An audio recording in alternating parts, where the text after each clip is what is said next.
quand on parle de manga et de mode, on pense direct à Jojo. Et c'est normal en vrai, que ce soit avec les poses, les tenues, l'ambiance générale du manga, Araki il a toujours été pioché dans le monde de la mode pour créer son univers. Et maintenant c'est carrément l'inverse, où c'est l'univers de la mode qui est influencé par Jojo. Mais vous l'avez vu, la vidéo elle est pas sur la mode dans Jojo, mais dans les œuvres de Yoshihiro Togashi, l'auteur d'Hunter x Hunter et Yu Yu Hakusho. Et même si c'est pas du tout au niveau de Jojo, quand on se plonge dans les œuvres de Togashi, on voit que c'est là. Et même que c'est un vrai plaisir pour lui. Là je pense direct aux couvertures de chapitres, où il hésite pas à dessiner ses persos dans des nouvelles tenues, mais c'est aussi un outil de narration pour lui, qui je trouve est rarement mis en avant, et c'est ce qu'on va voir dans cette vidéo. Les personnages de Togashi, ils changent souvent de tenue au cours de ses histoires, et en fait il utilise les vêtements pour appuyer le chara-design et la personnalité de ses personnages. Et toute la subtilité de cette vidéo, ça va être de pas trop divaguer vers le chara-design et vraiment rester centré sur la mode. J'ai envie de commencer par Yu Yu Hakusho. Comme j'ai dit avant, Togashi il aime bien faire changer de tenue ses personnages au cours de l'histoire. Mais vraiment, quand je vous dis que ses personnages changent régulièrement de tenue, c'est réel. Dans le character book du manga qui est sorti en 2005, il y a carrément une section Fashion Variation, c'est une section qui montre les différentes tenues que le personnage a portées pendant le manga. Mais il n'y a même pas toutes les tenues, ni tous les persos d'ailleurs. Je pense à Botan par exemple, qui n'a pas cette section, alors que c'est clairement le perso qui change le plus de tenues dans l'œuvre. Mais en faisant mes recherches pour cette vidéo, j'ai remarqué qu'en plus d'être un petit kiff pour Togashi, il se servait aussi des vêtements pour raconter des choses. Et là je pense direct à Yusuke. Yusuke c'est vraiment un des protagonistes que j'adore le plus, parce qu'il évolue et il mûrit énormément au fil de l'histoire en fait.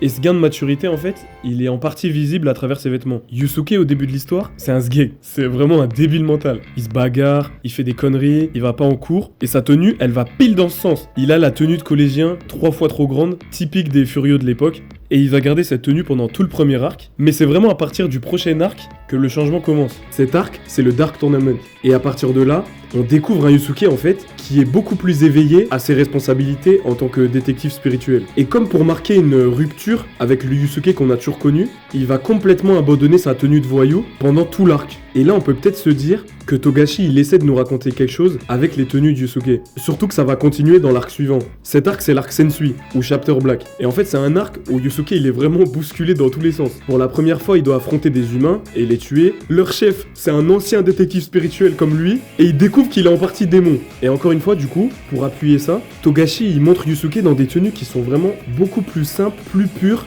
et on sent vraiment qu'on a affaire à un jeune adulte à présent. Et ça on peut le généraliser à tous les protagonistes. C'est vraiment une bande de jeunes adultes, et perso, je trouve que les tenues de cet arc, c'est les meilleures du manga. Et d'ailleurs, dans l'arc Sensui, le seul moment où on voit Yusuke dans sa tenue de collégien, c'est au tout début de l'arc, quand il se fait piéger et kidnapper par Kido. Et du coup, si on prend un peu de recul, le seul moment où on voit Yusuke dans sa tenue de collégien, c'est un moment où il a manqué de maturité, parce qu'il a sous-estimé son adversaire. Et cette analyse-là, on peut aussi l'appliquer à Kuwabara par exemple, qui lui a gardé sa tenue de collégien bagarreur en 3XL pendant beaucoup plus longtemps que Yusuke, mais lui aussi c'est dans l'arc-là qu'il va prendre en maturité et changer sa tenue pour quelque chose de beaucoup plus simple. Pour parler de l'arc final rapidement, c'est un arc où Yusuke il se pose énormément de questions sur ses origines et aussi sur son avenir, et dans les quelques chapitres qui suivent la fin de l'arc, ça y est, il a vraiment une tenue qui lui ressemble, et je trouve que ça va pile dans le sens de ce qu'on nous raconte. C'est l'arc final, il sait qui il est, donc ouais, il a trouvé son style. J'ai pas fini avec Yu Yu Hakusho, mais là j'ai envie de parler d'Hunter x Hunter. Bon déjà, Togashi il s'est vraiment lâché sur les couvertures de chapitres, mais pour moi, l'arc dans lequel l'influence de la mode est la plus présente, vraiment l'arc le plus fashion, c'est Yorkshin City. Déjà, même en restant sur les covers de chapitres, vraiment on prend que celle de Yorkshin en compte,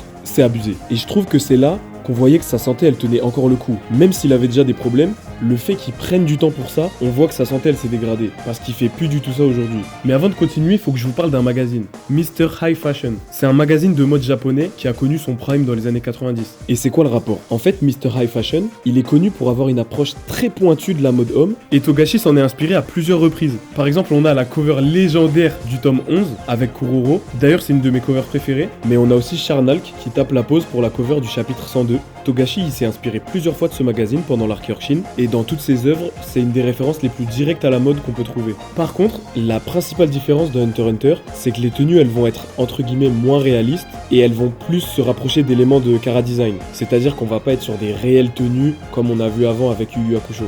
Mais il y a certains personnages quand même qui ont un petit attrait pour la mode. Regardez Kuroro, chemise noire, croix gothique, coupe parfaite. genre on a l'impression qu'il sort d'un défilé underground. Et ça c'est pas du tout pour rien, parce qu'en fait sa tenue à Kuroro, c'est un peu sa mise en scène du moment. Certains vont voir où je veux en venir. Si vous n'êtes pas à jour dans Hunter x Hunter, vous pouvez aller à ce timecode, ça va vraiment durer 10 secondes à peine, mais voilà, je préfère prévenir. Donc je disais, le fait qu'à la base la brigade fantôme, ils sont rassemblés comme étant une troupe de théâtre, ça pourrait expliquer pourquoi Kuroro change de tenue à plusieurs reprises dans le manga. Et sa tenue, ça serait un peu sa mise en scène du moment.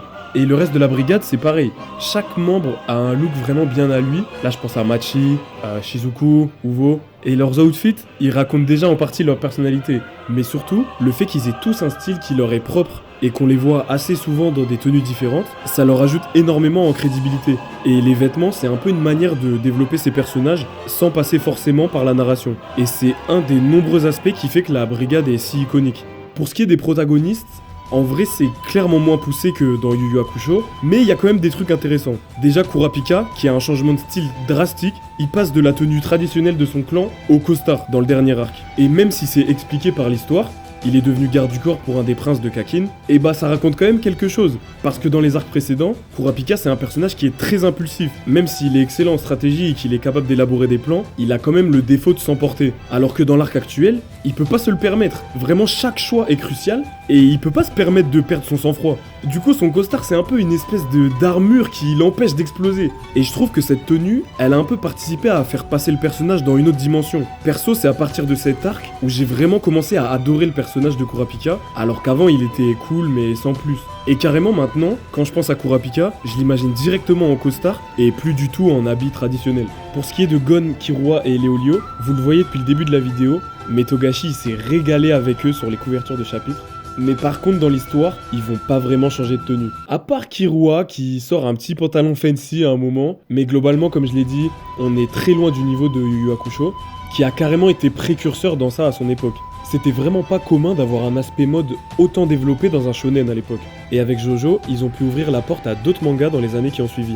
Ce qu'il faut savoir par contre, c'est que même si c'est Togashi qui est à la base de ça, l'adaptation animée de Yu Yu Hakusho a énormément contribué à développer cet aspect mode. C'était déjà très présent et assumé chez Togashi, mais l'anime a vraiment abusé le truc. Si vous recherchez Yu Yu Hakusho fashion, outfit ou n'importe quoi, vous allez tomber sur une infinité d'illustrations exclusives à l'anime qui montrent tous les protagonistes dans des tenues super variées et je pouvais pas ne pas en parler. Au même titre que certains personnages d'ailleurs. Keiko, Botan que j'aurais pu développer, Yei ou encore les antagonistes comme Toguro par exemple, qui est sûrement un des antas les plus charismatiques que j'ai pu lire et une grosse partie de ce charisme vient quand même de sa tenue. La liste est longue tant l'empreinte de la mode est puissante dans Yu Yu Hakusho et dans les œuvres de Togashi en général. Et c'est pour ça que je voulais en parler parce que c'est quelque chose qui est extrêmement peu mis en avant alors que c'est là, c'est sous nos yeux. J'aurais aussi pu parler de Level E, la série que Togashi a fait entre Yu Yu Hakusho et Hunter x Hunter. J'adore l'esthétique de ce manga et c'est vrai que la mode y a aussi sa place. J'espère vraiment pouvoir faire une vidéo dessus pour pouvoir vous le présenter correctement. Voilà, c'est tout pour cette vidéo. Je suis extrêmement content d'avoir pu parler de ce sujet. La vidéo n'est pas là du tout pour mettre Togashi en opposition avec Araki. Bien au contraire, Araki et Togashi se respectent et ils sont inspirés mutuellement à plusieurs reprises. Merci beaucoup d'avoir regardé la vidéo et surtout merci énormément pour vos retours sur la dernière vidéo. C'est vraiment dingue, je pensais pas du tout qu'un sujet aussi niche, aussi précis pouvait intéresser autant de personnes. Donc vraiment merci infiniment et on se reverra pour d'autres vidéos j'espère.